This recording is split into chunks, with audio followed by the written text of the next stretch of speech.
Hey all, and welcome to Shadow of Space, and today we're commenting on another BCP video.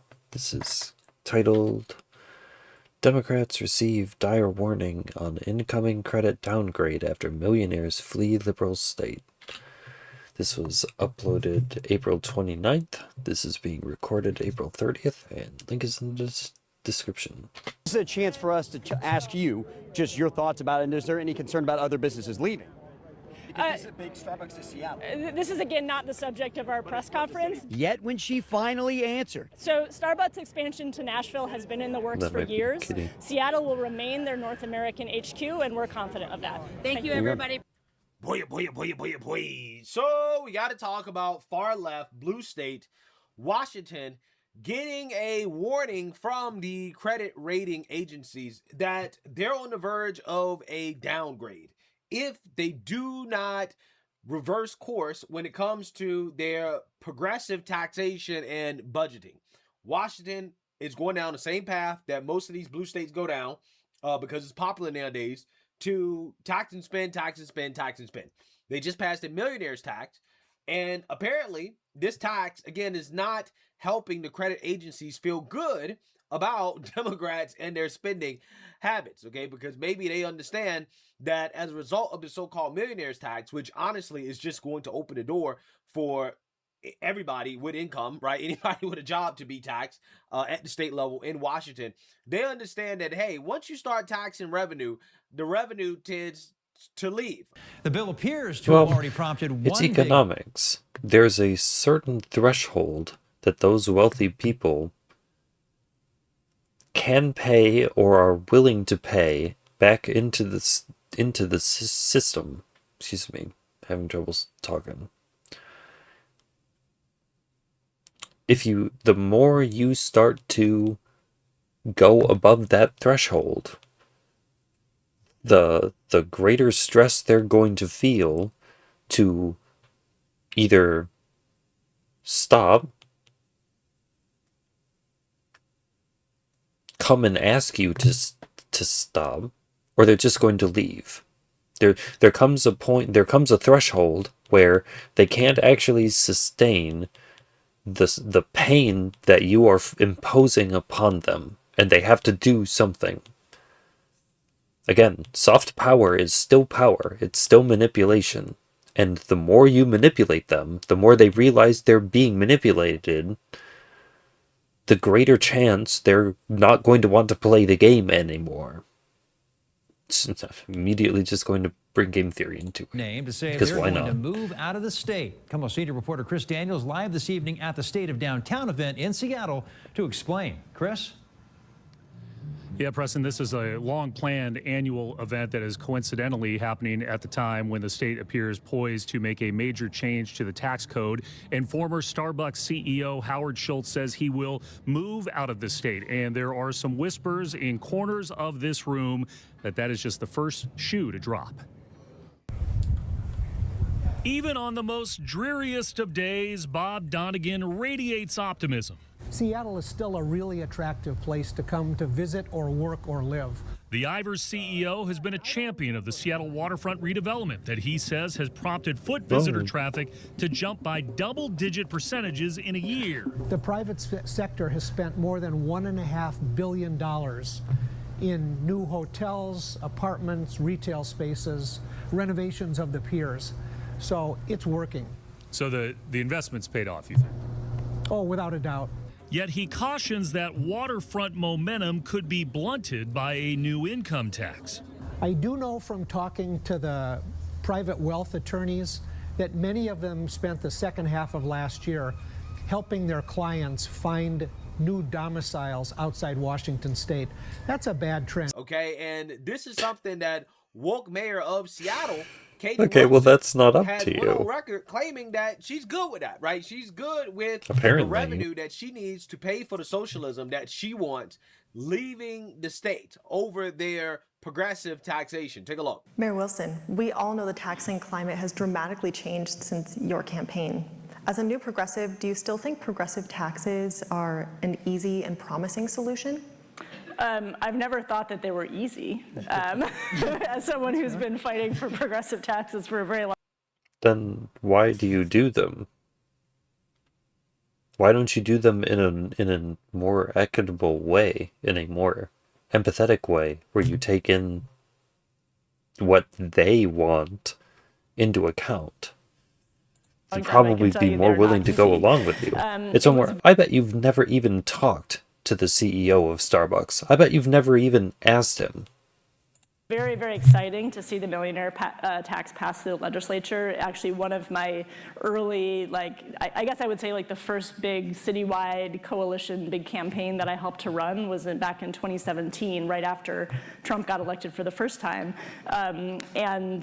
We ran a campaign where we were basically pushing the Seattle City Council to pass an income tax on high-income households, knowing that that was going to be legally challenged because we have this, big history in our state of 1930s court decisions saying that you can't do a progressive income tax. So, and that was a measure that passed unanimously through the council and then got tied up in court. So, and at that time, I mean, the idea that you would have the state legislature pass a progressive income tax was pretty far-fetched. So it's just really, really exciting about 10 years later to see that actually happen. I think that even though the result is that all of the people who are supposed to be paying this progressive income tax that is going to make you all this money are leaving.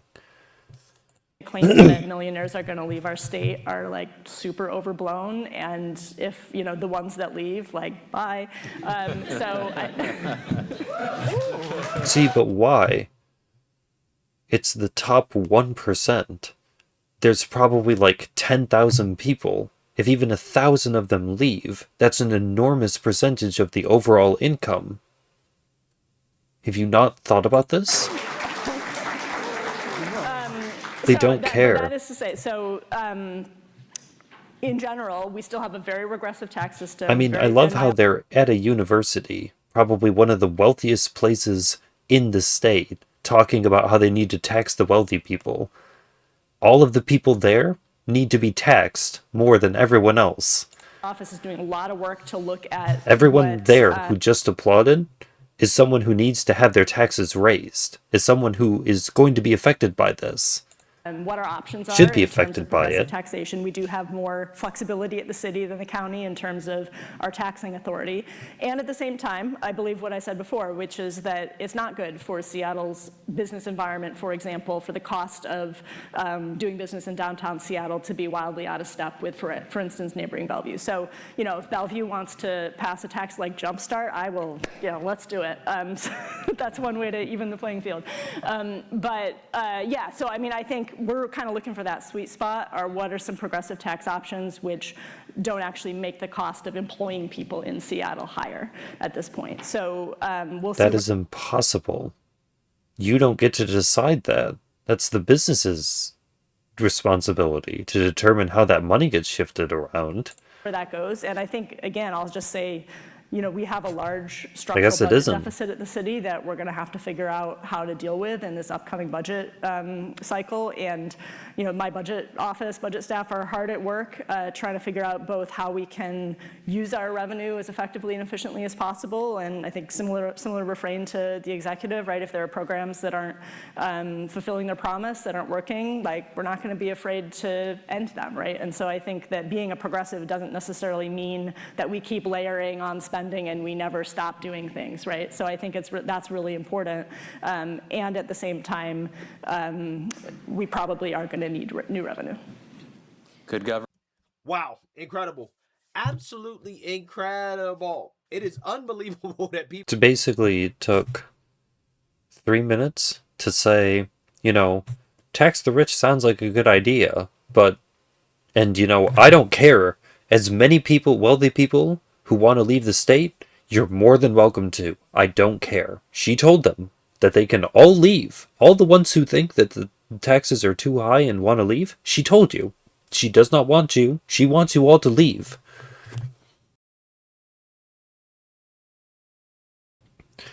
And then she basically ended by saying that even if we do this, we're still not going to have enough money. We still need revenue. Still need other revenue streams. All of this is temporary.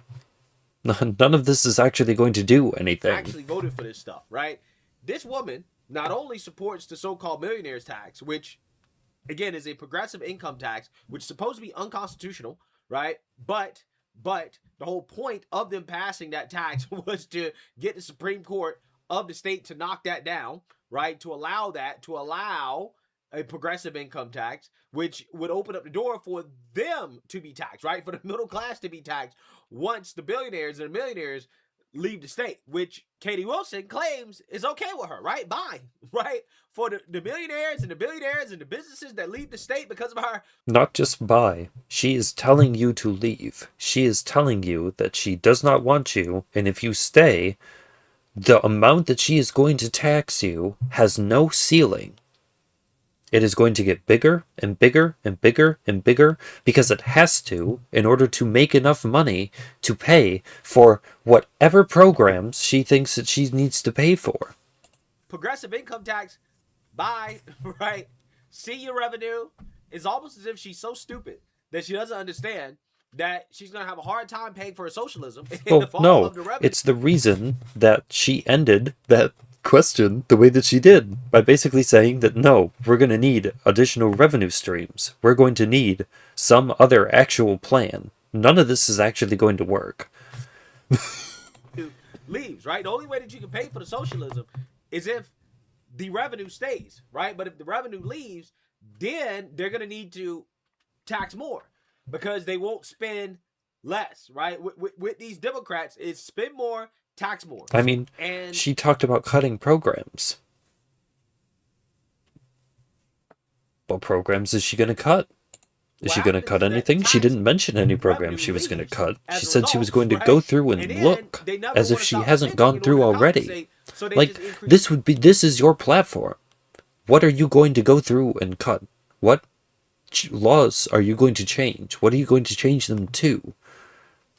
Taxes more. Every income tax. There's a wall, and then there's nothing. Just for the rich. Every single time, right? It's the oldest trick in the book. Well, I'll have to talk with my experts. You'll never pay it, right? Until then you don't know. The government. Then you are asking for a seat at the table where you know nothing about what's going on. You have no actual opinion, and you cannot lead. That's a recipe for a whole lot of people being harmed. We got to keep taxing people to pay for socialism. And then you have the woman on The View asking someone for a position that they don't even want. Well, does this make you qualified? Do you think you're qualified for this? And socialism is expensive, right? Spare me. You gotta tax the middle class. You have to tax the middle class in order to afford socialism. That's what they don't want to tell you, right? That's the dirty secret about socialism. They always want to point to the Europeans, right? And say, oh, we should be like them. But they don't talk about how much the middle class in Europe is taxed in order to afford the socialism. That, and they don't have a military, right? Well, I mean, they would have to tax even more in order to keep up the military, which they probably wouldn't be able to do. Right? It's hard to sustain, okay, without some real sacrifices. Moody's apparently understands this because they're now delivering a warning to Washington about the unsustainability, the unaffordability of the socialism that they're trying to implement here. So without further ado, let's go ahead and get into it. It is the first time a major credit agency has revised Washington's financial outlook from a stable one to a negative. Moody's report taking issue with how lawmakers are balancing the state budget. Although Moody's has not downgraded Washington's AAA bond rating, the warning means the state could be at risk of losing that rating if things continue on this path. So right now, only 18 states have a AAA bond rating, the highest rating given to states who are financially robust and likely to pay back its debt on time. Washington clinched that spot back in 2019. If we lose the AAA bond rating, it would raise the cost of borrowing money, and it would create a financial spiral impacting everything from school bonds, taxes, raising the budget deficit, and to our infrastructure projects. State Treasurer Mike Pelliciotti sat down with me earlier to discuss that outlook. We know that it went from stable to negative. It is a warning. Now, for somebody listening to this interview, right, Washingtonians thinking, what is the significance of this? Please explain to us kind of in simple terms of what that means. Sure. Well, I do think it's significant. So when you talk about a credit rating, it's kind of like folks have an individual credit score.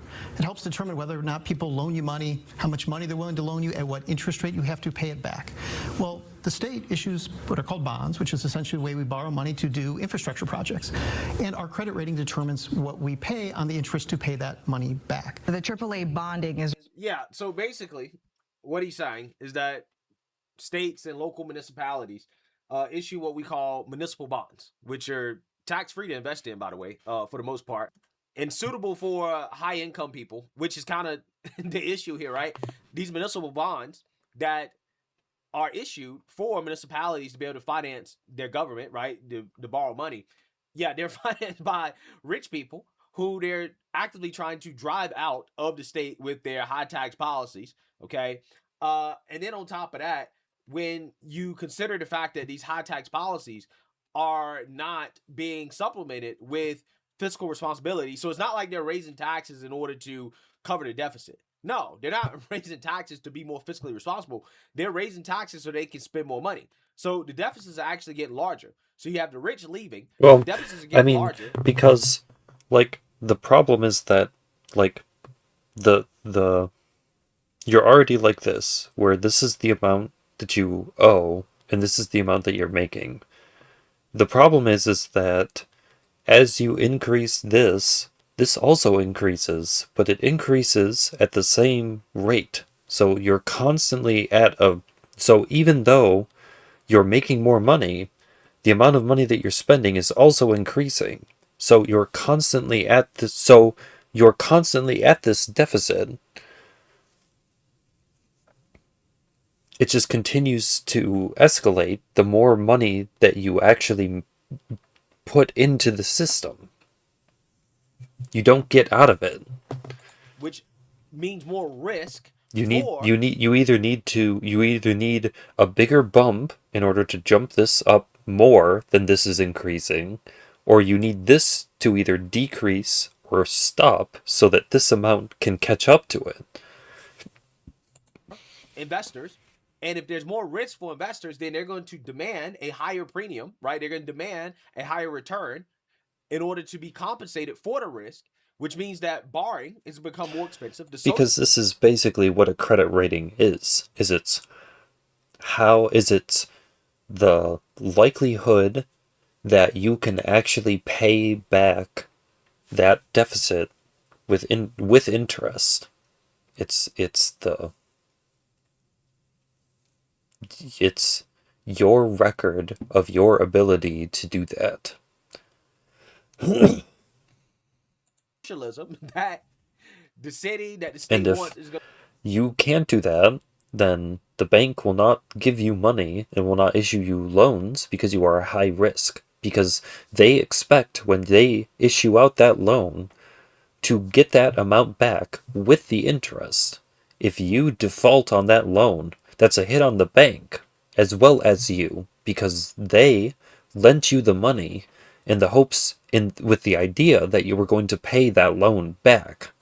It's going to become more expensive as you have millionaires and billionaires, the revenue leaving the state because they don't want to pay the high taxes, which creates larger deficits. Larger deficits puts pressure on the credit rating.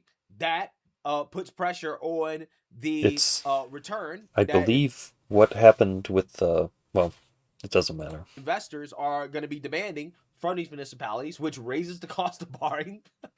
And then they got to raise taxes in order to compensate. And then more millionaires and billionaires and businesses leave as a result, which means that they're going to have to continue to raise more money. Which is why she ended it the way that she did, which was, we cannot play this game where we just tax the billionaires forever. We need an actual plan.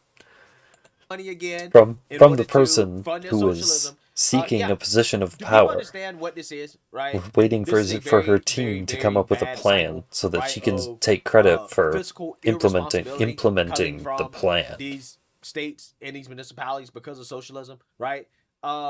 This whole tax the rich stuff, instead of actually being honest about socialism, which is that, yeah, you can have socialism, but you got to tax the middle class, right? Like it's not affordable by just taxing the rich. If enough rich people leave and they can't fit the bill anymore, then the money has to come from somewhere.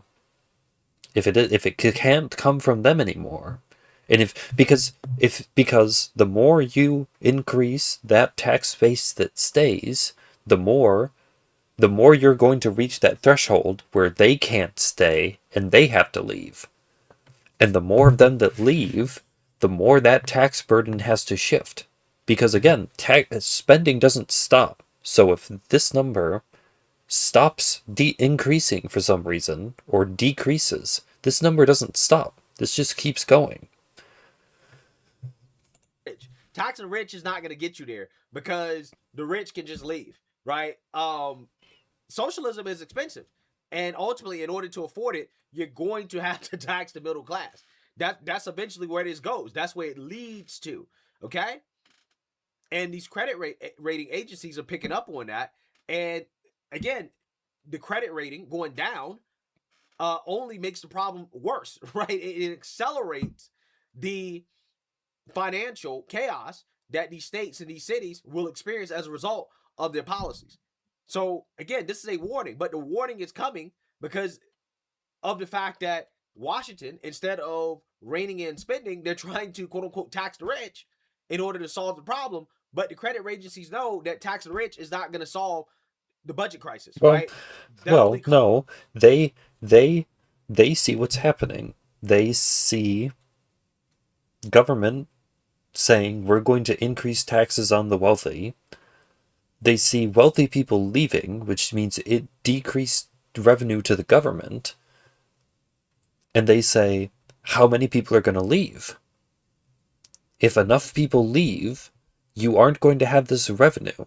And if this revenue stops, then there is a very good likelihood that you're not going to be able to pay your bills. There's a very good likelihood that that's going to happen. Spending, right? Actually making the hard decisions that none of these politicians want to make. It's the difference between Moody's saying, no, there are probably not only going to be a lot of wealthy people that are going to leave, but they're probably going to do this. This probably isn't the end of this, and they're probably going to keep doing it. And the more that they do it, the more we're going to have to decrease their bond rating because we know that they're making less revenue. So it's a difference between Moody's saying, no, they need to not just raise taxes on the wealthy because the wealthy people are going to leave and all that revenue is going to dry up, and the mayor? I don't even know what her position in government is. Saying, no, all of the billionaires that can't afford to pay these higher taxes, get rid of them who needs them. We can have as many wealthy people leave as we want because it doesn't matter. We're going to implement these taxes anyways. Right? Because once you pay for the socialism, once the socialism is given to the people, they're not going to want to give it up, right? And if you give it up, if you take it away, that's how you lose elections. And Democrats will do anything for power and control, including destroy their own states, their own municipalities, run them into the mud, right? In order to maintain power. They want to be slumlords. But the problem is that they're weak. So they would immediately get overthrown by anyone who is even remotely violent, which is people in their own base. So, no, you can't actually do that. That isn't a solution. Fine with that, as long as they stay in control. Is really very, very important, and we want to make it clear that they're not downgrading that. Well, not yet, and your job is to make sure that it doesn't get there. But where are we now? If you look at that one black woman who was in front of those people. The one guy standing up, making her want to say the word genocide. And then she said something and all those people booed. In the spectrum. Are we at that cliff? Well, I would say it's No, almost like you your can't. car engine warning light has just gone on. You got to fix it, right? And so what Moody's just indicated, as you said, was a negative outlook, which is that they have some concerns with how the legislature has been budgeting in recent years. And they're saying, hey, legislature, you need to fix that, or we might do a downgrade related to your credit rating, and that would have a huge impact. So what are the one or two things that you think caused Moody's to say, wait a second, they're not going in the right direction? Well, the good thing is Moody's actually says exactly what they're concerned about. They don't leave you guessing. And one of the things they focus on is what's called a structurally imbalanced budget, which means that in recent years, the legislature has relied on things called reserves, which are kind of like the rainy day fund, money setting aside, to essentially balance the budget. Every year, the legislature balances the budget, but it's Which is structurally bad because those rainy day funds aren't there for you to dip into. They're there for you to put things in for emergencies, for issues when they come up. Not as an extra reserve to dip into when you can't balance the budget. You don't dip into your savings unless you absolutely have to. balanced, meaning Otherwise, you're not saving. You are spending more than you are saving. You can only do that so long before your reserves dry up. And then what do? You don't make enough to replenish them. Where do the reserves come from? Then you have to start borrowing in order to make up that deficit. And the more that you have to borrow, the more debt you go into, until you end up like somewhere like Chicago, which I believe currently has a B or a double B rating, which is one of the worst ratings you can have. Like, they cannot pay any of their bills. They make no money.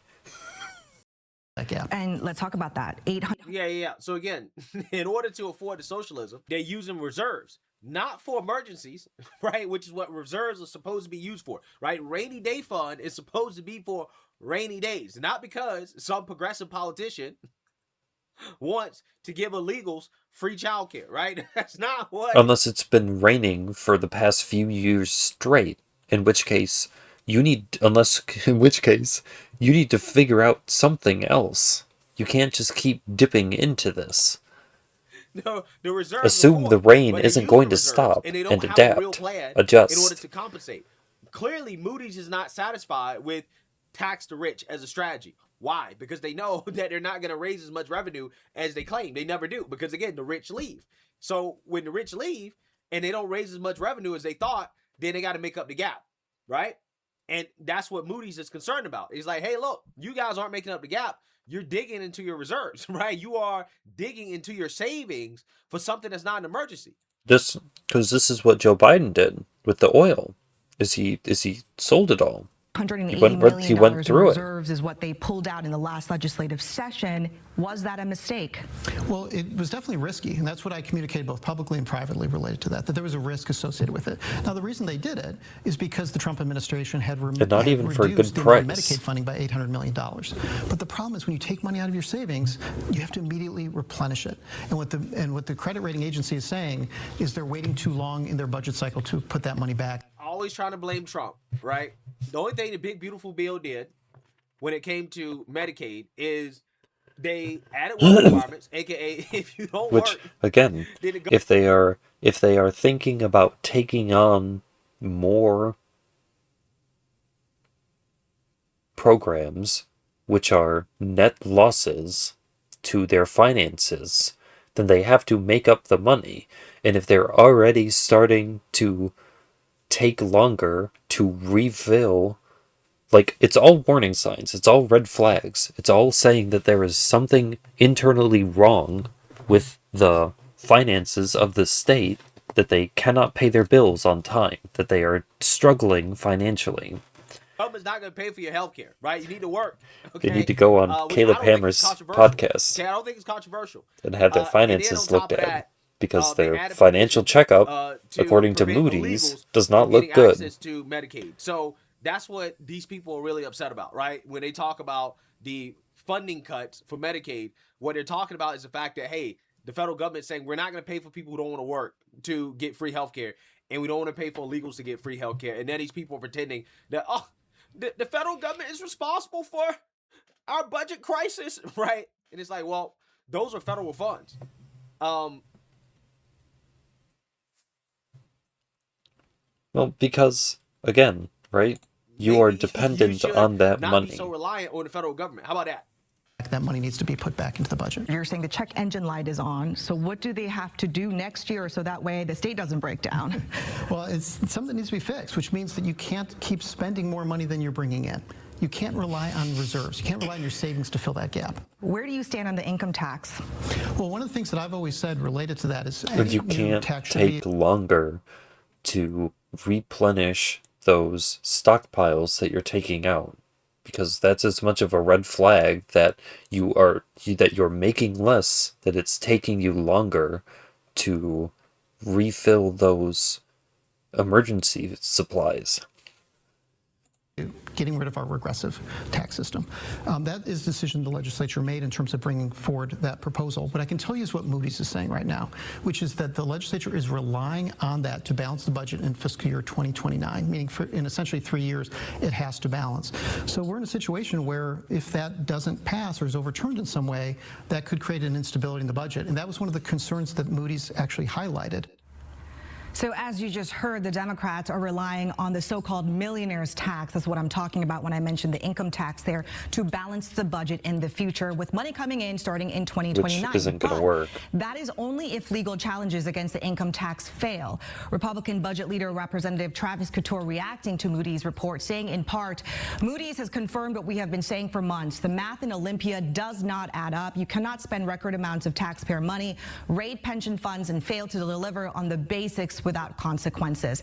For years, the majority has treated without finding some way, without finding some revenue stream to pay for it all. Sorry, for years the majority has treated the state budget like a blank check. Budget like a blank check, doubling spending over the last decade. They pushed through an $80 billion budget that spends more than the state brings in, even with record tax collections.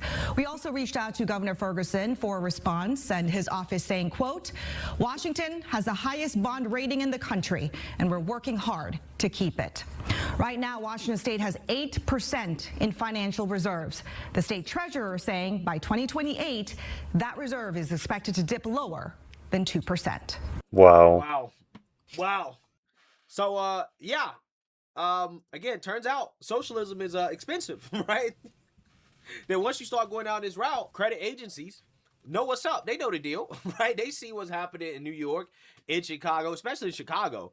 They know where this goes, right? When you have these tax and spend policies. And that's exactly the direction that Washington's headed in. And they're getting a warning that, hey, you might not want to go down this route, because otherwise your socialism is going to become a lot more unaffordable, because your bond rating is going to go down, which means your interest rate is going to go up. And again, that's going to be harder to afford, right? You're going to have to spend more money in order to afford it. No, we're actually seeing the beginning stages of socialism. These are the beginning stages of socialism, where the current economic system has to collapse because it cannot be supported, because it is intended to not have any sort of monetary backing or exchange medium at all. So that whole system has to go away, so that they can implement whatever other system they want to have take over that system. And that's definitely not the type of financial death spiral that Washington, the Democrats, should want to go down. But this is yes, it is. If you want socialism, then you want capitalism in your state to die so that you can have socialism. You have to kill it. You have to be violent. This is a violent gesture that is intended to cause harm to the capitalist system so that they can supplant that system with their socialist ideas. It's what they want. Who are demanding that the state tax all the revenue out of the state, right? That's what's happening. But hey, be my guest. I'm happy that the South, Texas, red states, I'm happy to take your money, right? We're happy to take your money. So, you know, it is what it is. But let me know what you guys think. Make sure you like, comment, and it's what they want. So just give it to them. If they want to tax you for more than you can afford without actually asking you as a major contributor.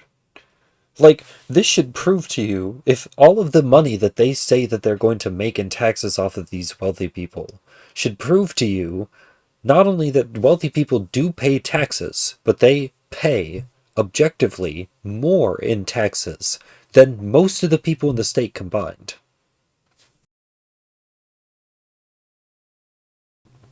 That's silly nonsense. If when they leave, the revenue decreases that substantially, then they can't be paying nothing. If they were paying nothing, then first of all, increasing the amount that they would have to pay would mean nothing, because 0 multiplied by anything is still 0. Second of all, why would they be leaving? They don't pay anything in taxes. They aren't actually being harmed by this, so why would they leave? That doesn't make sense. So it does harm them. They do pay taxes. These tax increases do harm them. And if it harms them too much, they will leave. And even though they are citizens of the state, you sit here and you talk about how everyone deserves equal representation and to be treated equally inside of the borders of the union. Okay, except the wealthy people. For some reason, they get to be treated worse. They get to be treated like the second-class citizens, and the second-class citizens get to be treated like top-class citizens. Okay, so there's still a power imbalance. You haven't created equity. All that you've done is you've taken the whole equation and you've just flipped it around. That's not equity.